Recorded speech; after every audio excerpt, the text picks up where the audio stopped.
Mastin, welcome. Thank you so much for being here. I'm so excited to have this conversation. My pleasure. Me too. And we were talking before we started recording. We've actually gotten to meet in real life through a mutual friend, Jim Quick, who's also been on this podcast. And I'm a huge fan of Jim and his work.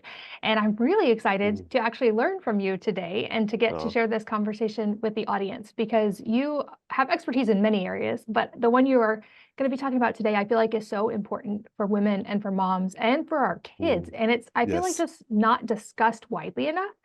We hear a little bit about nervous system health, but I feel like it's a little bit elusive, and there are not great resources that I found until you for actually Mm. how do we develop a solid foundation in this area? How do we support our nervous systems? I know Yes. there's so many directions we can go in this, but for maybe broad context as we start, can you walk us through sort of the importance of the nervous system and why this topic deserves attention? Absolutely. Yeah.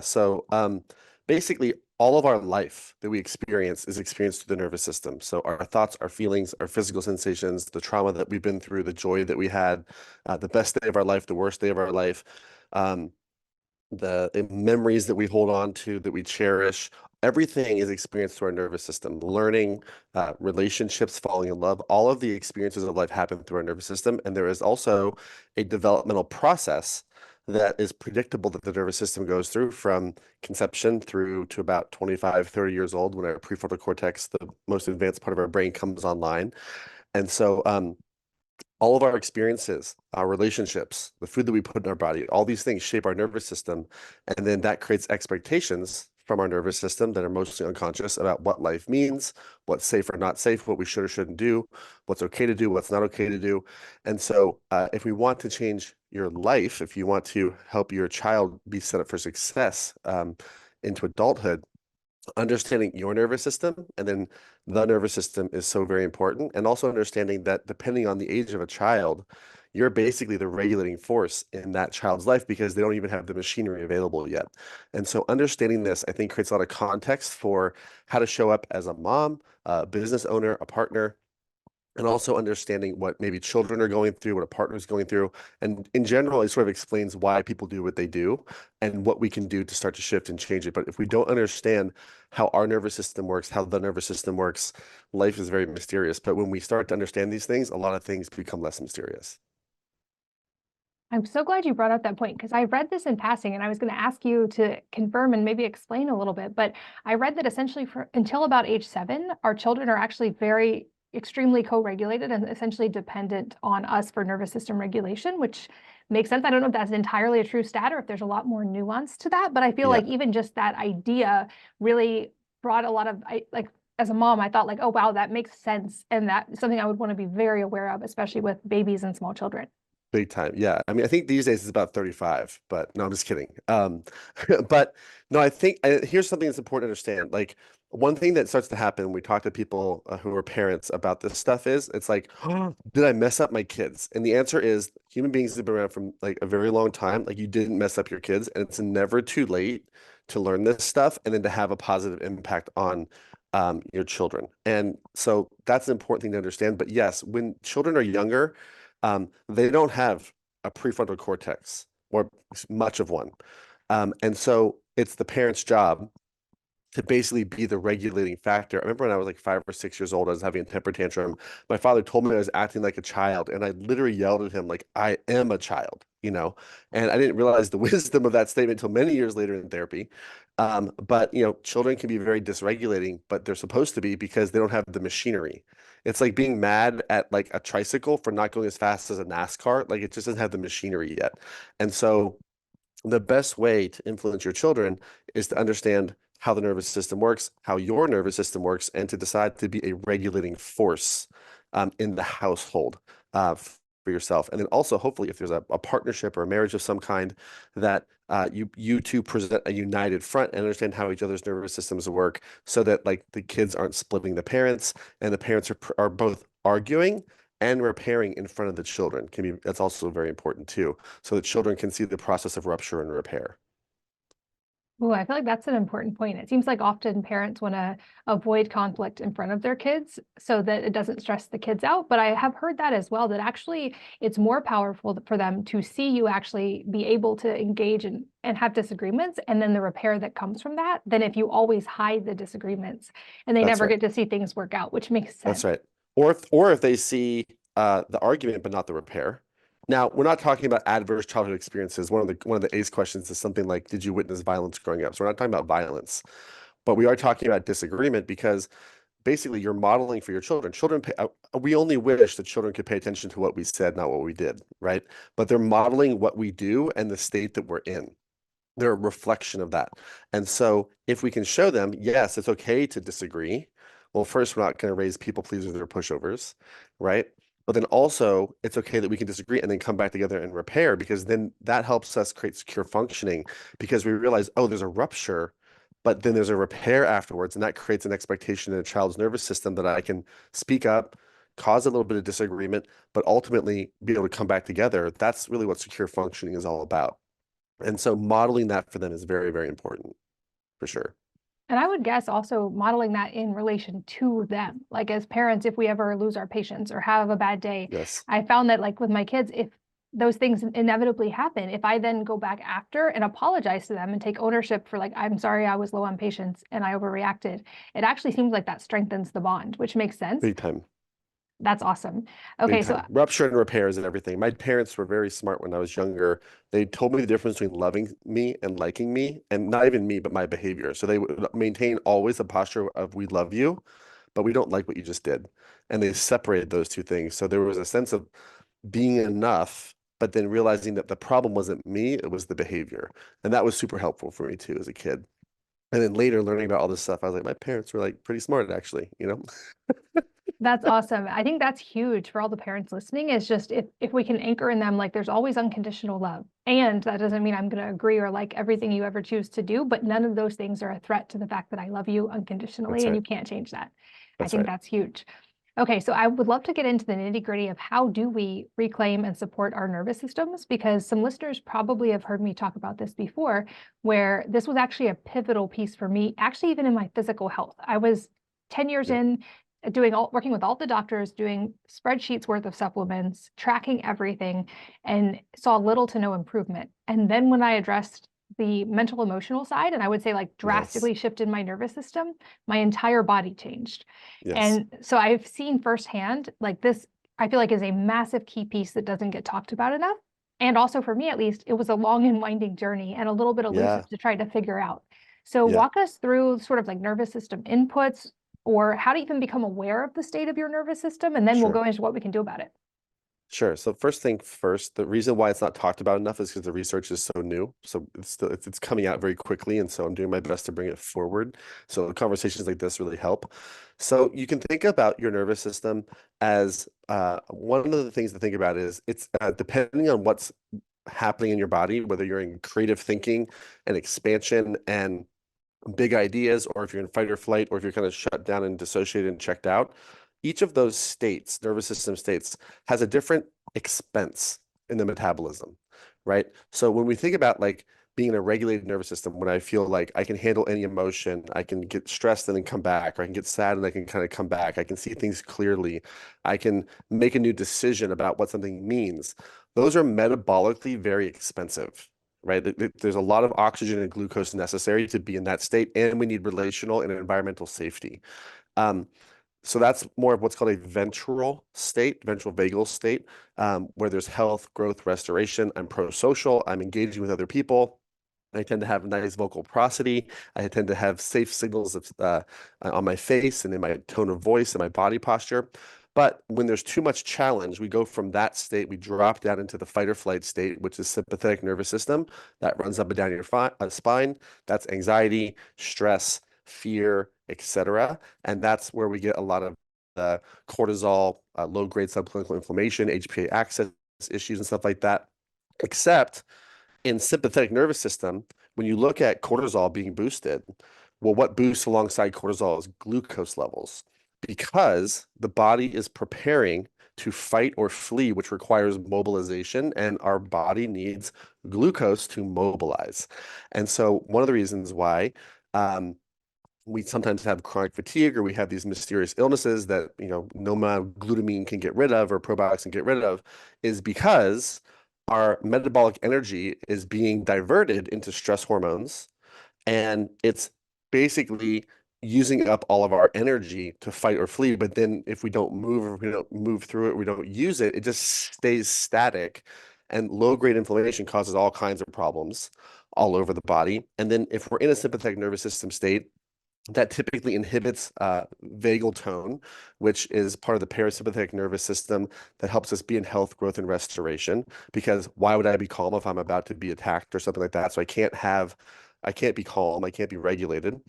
But if there's too much challenge and I can't run and I can't fight back, I drop down to what's called a dorsal vagal response, which is the vagus nerve below the diaphragm, which is immobilization, dissociation, checking out, because some part of me feels like there's imminent life threat. I cannot escape from this. I have to shut down. This happens sometimes when certain people see blood and they pass out. That's called a vasovagal syncope. That's the vagus nerve shutting you down. People pass out for different reasons. When there's dissociation because of trauma, that can be a dorsal vagal shutdown response as well. However, when we're in dissociation and shutting things down, we still are holding the experiences that we went through out of awareness, which is also metabolically expensive. And so when you recover memories of trauma or dissociation and you're able to bring them forward from the back parts of the brain and the body into the prefrontal cortex to make a new decision, which is what psychedelic therapies do, good therapies help with, breath work, somatic work. The goal of most good work is to make that happen. Then we can make a new decision about what something means, and our body and nervous system doesn't have to hold those memories out of awareness, i.e., allocate budget energy to hold them out of awareness. And so sometimes chronic fatigue is a combination of I'm stuck in fight or flight. There's a bunch of stuff I don't want to remember. My body's keeping all this out of my awareness just so I can be here. And that's not Lyme disease. And I'm not trying to be negative. We work with a lot of functional medicine doctors, but it's interesting. I had a client once who said she couldn't move forward in her business because of Lyme disease and she got all this brain fog. But then as soon as she started talking about her children, she lit up like a Christmas tree. And I said, so let me understand, do you have like topic dependent Lyme? Because when you were talking about your kids, you were lit up, but you're talking about your business, there was this brain fog situation. But the idea of being seen, being heard, speaking up, using her voice was activating old memory that she was holding out of awareness. And so it's important to understand that, yes, it could be, adrenal fatigue. Yes, it could be some type of Lyme disease or some type of chronic illness that you should definitely see a functional medicine doctor about. However, these other things are very important to take into consideration. So when you talk about your journey, what you basically did was help your body bring things into awareness so it doesn't have to use energy to hold it out of awareness. Probably had some somatic releases associated with that, emotional releases associated with that, that brought that information to the most advanced part of your brain where you could say, that doesn't mean this anymore, it means that. And now we have integration. And now that energy can be used for health, growth, restoration, joy, running your business, being a mom, all those other types of things. And so I don't know if that answers your question, but Yes, that's sort of that how was it works, perhaps the best explanation of how the nervous system functions in a practical way that I've ever heard. Oh, And yay. absolutely resonated with that because the words that were given to me when I was struggling through that was thyroid disease and Hashimoto's. And so I had this Yeah. story about having Hashimoto's, and that's the reason I was so tired. Turns out when I addressed the inner work and the trauma side, it was actually that my nervous system was in a state of sympathetic nervous system dominance for over a Yes. decade. And so Yes. it didn't matter what I did to try to nourish my body the perfect way or all the things I was doing, my body couldn't receive the safety signals of that because I was in That's right. sympathetic dominance the entire time. That's right. And so I went through it was an adjustment for like a year, I think, as my nervous system sort of re-regulated and learned to actually be able to enter parasympathetic and to feel calm. And it was Yes. life-changing. I actually credit that a Mm, lot with my thyroid. I no longer have those words that they gave me related to my thyroid. Um, so for me, this was absolutely a mm, key piece. And you yes. mentioned some great terms that I would love to go a little bit deeper on. You mentioned somatic work and breath work and some of the other tools that are available.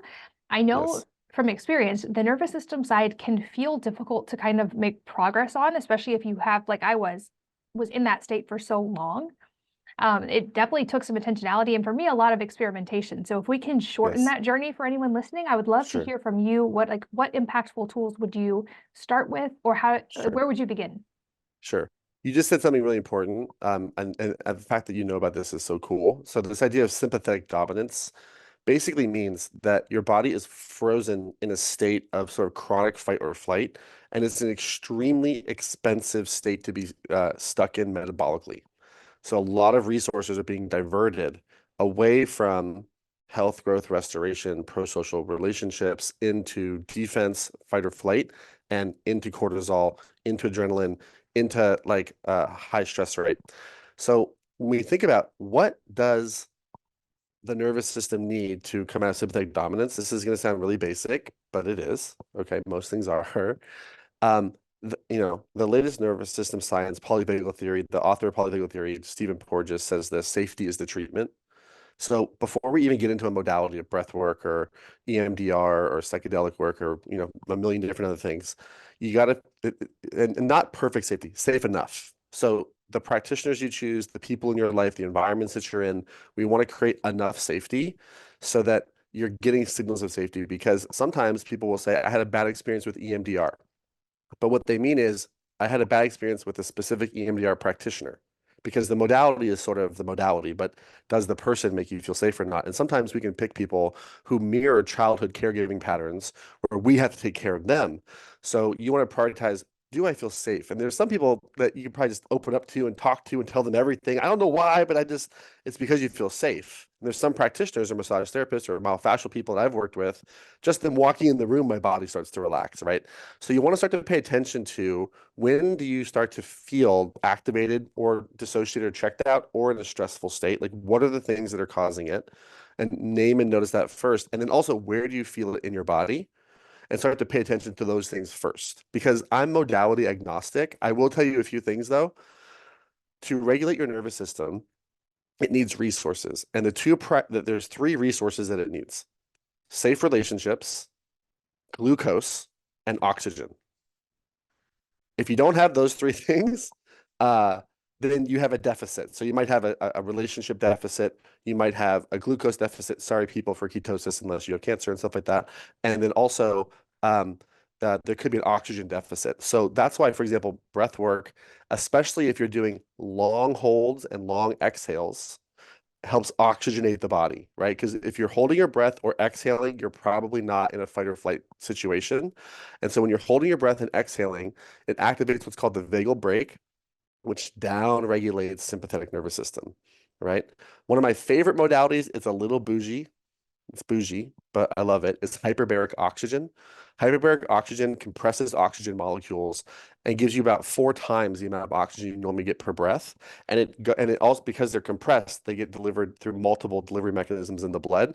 And a lot of times, like sometimes our prefrontal cortex just doesn't have the oxygen that it needs. And so breath work, hyperbaric oxygen, doing things that help oxygenate your system, very, very valuable. Now, the brain also needs glucose, which is not a license to start, going to town on M&Ms or whatever, but we do need carbohydrates and glucose for our brain. So you want to be properly fueled and have proper nutrition also. And so if you have safe relationships, enough oxygen, and enough proper nutrition, then we can start to get a baseline of, okay, what works for you? Because what is somatic work? It just means the body. Everything is somatic. There's no such thing as a non-somatic workout or yoga class or breath work. Like, for it to not be somatic would mean it would have to not happen in your body. So everyone's using this word somatic. I'm using it literally to just mean something happened in your body, right? When you digest, that's somatic. It's over the body. But there's different body modalities that can help calm things down. Because when we're in sympathetic, the goal is to get the energy out. So that's why exercise can be so amazing. That's why yoga can be so amazing. Sometimes we get things stuck in our fascia and we want to open up the fascia because it's if you're staying down all day or whatever. So there's lots of different things we can be doing. But if we don't have safety, if we don't have safe relationships, if we don't have enough oxygen and abundance of oxygen to fuel our brain and enough glycogen to fuel our brain, all the other stuff doesn't really matter.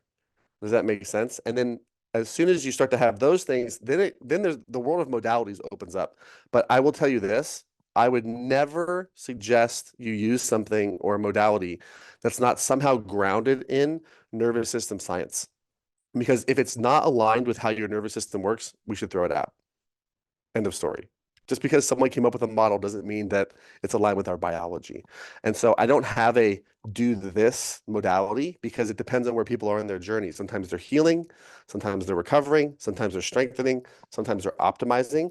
And so it's like an athlete. If they are out because they're having surgery, that would be different than if they're on the field trying to optimize their performance. And so that the modalities are a little more, it's harder to say, well, this is the thing to do.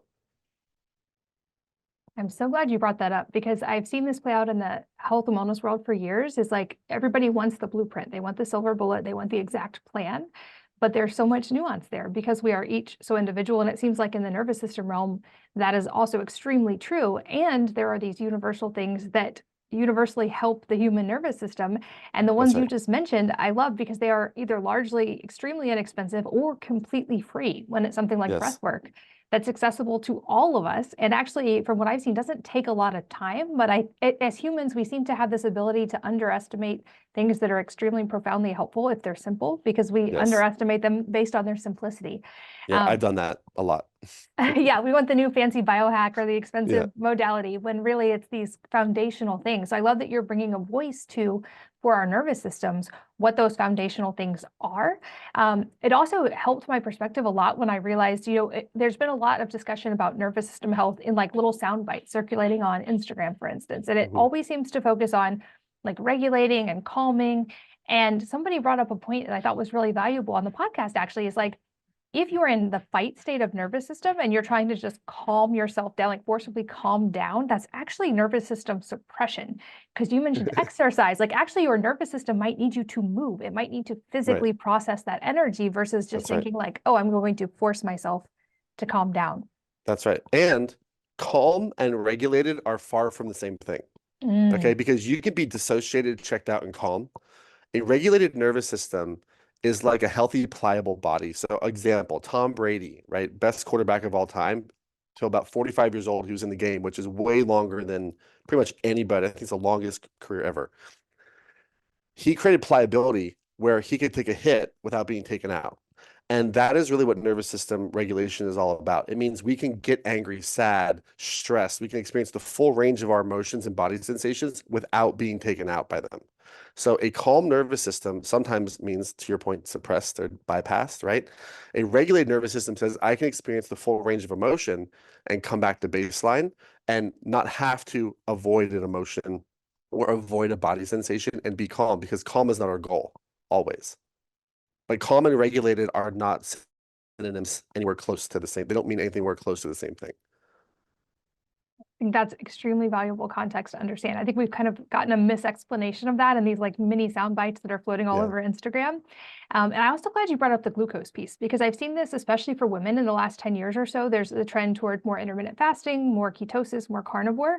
And I think from a metabolic side, there can be a time and a place for all of those. But it seems like, especially for female hormones, overdoing that can be stressful on the body. And like you said, we're trying to create safety within the body and not stress. But there is a metabolic need for glucose. But I would just love a little bit more nuance on this because like you mentioned briefly, that doesn't mean go eat M&Ms, but the brain does need Yeah. glucose. So That's right. any idea how much we need and or healthy sources of ways to support that? We're getting into zealot territory, Katie. So I'm gonna watch my words right now. Okay. So I just want to name that. So here's what I'm gonna tell you. Okay. My a good friend of mine is Dr. Lane Norton, BioLane on Instagram. He has a PhD in nutrition, um, and he's been on the Huberman podcast a bunch.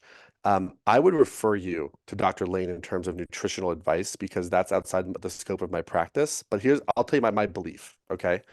My belief is that there's a proper amount of proteins, fats, and carbs that we need based on our goals, weight loss, weight gain, building muscle, keeping muscle, whatever it might be. So I believe in the law of thermodynamics, which means that if we consume more than we burn, we add adipose tissue or fat. If we burn more than we consume, then we take off adipose tissue and fat. That's just physics. You can't argue with that. Yes, there are extreme cases of thyroid and stuff like that, but for the most part, calories in, calories out it's like bank account. It's accounting. It's very simple. Um, in terms of carbohydrates, what I will tell you is that like when you start demonizing a macronutrient for everybody, that's a red flag to me because lipids and fats are precursors to hormones. Carbohydrates provide glycogen, which makes pretty much everything work in our body. Our muscles use glycogen. Our brain requires glycogen. Um, and proteins are precursors to amino acids and neurotransmitters as well. And so we need all three. And we want to be able to test what makes sense. Now, what if I'm allergic to something or whatever it might be? Okay, yes, on an individual basis, there's going to be personalized advice. Like maybe some people can't have gluten or some people can't have a certain type of, fish or nut or whatever it might be. But we have such an unhealthy relationship with food that to me, it's more about what is your relationship to food and just understanding that each of the macronutrients is a required building block for things that happen in your body. So if you demonize carbs, well, you're not going to be giving yourself the glycogen that you need to do certain things. If you demonize protein, well, you're not going to give you what you need to produce serotonin, usually. If you demonize fats, well, now you're not giving yourself what you need to produce, I don't know, testosterone or estrogen, right? So we need to understand that the macronutrients are building blocks for multiple processes in our body. And so when it comes, and the best food test is you. You are the best food test, right? And so if it works for you, it works for you. But don't do it because Paul Saladino said to do it, or Gary Brecka said to do it, right? Or even Lane said to do it, or Huberman said to do it. Do it because here's what the literature says, and here's how I feel when I do it. But I feel like talking about certain food preferences is almost like having a religious conversation about what God is the true God, because everyone's going to disagree. So at the end of the day, you can only tell if it works for you, if it works for you based on how you feel. And if you're having a hard time with brain fog, if you're having a hard time like with good thinking or creativity, maybe add in some complex carbohydrates and see what happens. God forbid, right? There's been like this war on carbs for so long. When we look at intermittent fasting and we look at some of these things, the only thing that intermittent fasting does in the context of weight loss is it shortens the window with which you can consume calories. And if that works for you, awesome. But it's not like, but you can't, if you intermittent fast at a calorie surplus, you're still going to gain weight, right? And so we want to sort of take a step back from the emotional reaction around what food and what macro or micronutrient is what, and go, when I eat this thing, how do I feel? Period. End of story. Because that at the end of the day, that's the most important thing. And then we should probably do a courtesy to others and not say, well, because this worked for me, it must work for everybody else. Right. And if you're going to do that, at least say that you're doing that so that you don't get a bunch of people like eating one macronutrient only because it worked for you. Like, I think that that's a major disservice that we see in the health and fitness space. And I love what BioLane does because he breaks down the science behind it. And he basically says, do what I just said, which is do what's right for you. But in terms of what to eat and the science behind nutrition, Lane Norton to me is the best, but not just his opinion, the data that he reports, and certainly meta-analysis or larger bodies of work or human randomized controlled trials are the best place to get that information from. But your I will body is also the number one place to get the information from. I'm so glad you said it that way. I'll link to him as well in the show notes, but I've seen that trend and I avoid actually sharing ever exactly what I eat in a day or exactly what supplements I eat take in a day for that exact reason, in that I think there's wisdom and we can learn something from essentially everyone we meet. But Yeah, I think the danger is when we try to apply the exact same template that worked for someone else to us because we are also individual. And it that's right. often, we hear all the argument based on double-blind placebo-controlled studies. And I'm like, yes, and an N of one study, if the N of one is you, is actually the Right. most valuable data you will ever get. That's And right. so it's like, approach everything with curiosity, experiment on yourself, and value that data. So I love that you explained Yeah. it that way. I Yeah. also know you have literally, like quite literally, written the book on this topic, and there's so much more related to this than we can cover in this episode. I will link to it in the show notes, of course, but can you explain where people can find you and also find your new book, Oh, which I recently got to read, and it's awesome. oh, thanks. Yeah. So it's just Mastin Kipp, Mastin, Kipp, Kipp on all the places, Instagram, TikTok, website, etc., YouTube, etc. And then Reclaim Your Nervous System is available wherever books are sold. Amazon, BarnesandNoble.com tend to be the easiest place to go for that. And it is a guide to positive change and post-traumatic growth and mental wellness. So it is about positivity and creating a great life. It's not about like heavy trauma conversations. It really is about how can I make my next chapter my best chapter through the lens of the nervous system. I love that. I say often on here that at the end of the day, we are each our own primary healthcare provider because we're Yes. the ones making the daily choices that affect our health. And I feel like you're giving the tangible resource for the nervous system side of that, which I think is a Mm. big piece for a lot of people. It certainly was for me. So I'm very grateful for your work. If you guys are listening, stay tuned because Mastin will be back to delve into some other topics on here as well. But Mastin, for today, thank you so much. This has been a wonderful conversation and I'm so grateful. Okay, it's my pleasure. Thanks for having me. And thank you for listening. And I hope that you will join me again on the next episode of the Wellness Mama podcast.